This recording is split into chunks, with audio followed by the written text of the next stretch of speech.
a liberal audience in the United States, which is the Washington Post, the New York Times, CNN, NBC News, NPR. And it's not just me saying that, the data shows that. During the Trump years, the CIA and the FBI became overwhelmingly popular among American liberals. They worshiped the FBI and the CIA because they viewed it as the bulwark against Trump. So if you're serving a liberal audience, the last thing you know your audience wants to hear, and their audience is disappearing, so they're petrified of them, is anything that is questioning of or critical of the FBI. On top of which, all these news outlets are filled on their payroll with former operatives of the FBI and the CIA. So, for example, when CNN wanted to cover this story, who did they invite on? They said, let's get the truth, Chris Cuomo said. Here's my colleague, the former deputy director of the FBI.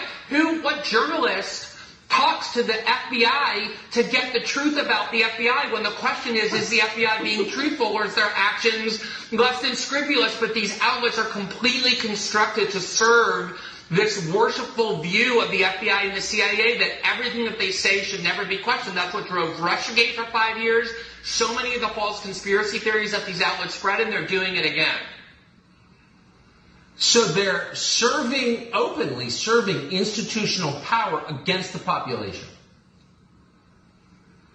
If you go and Google, and I hope your viewers do, Operation Mockingbird, what you will find is that during the Cold War, these agencies used to plot about how to clandestinely manipulate the news media to disseminate propaganda to the American population. They used to try and do it secretly.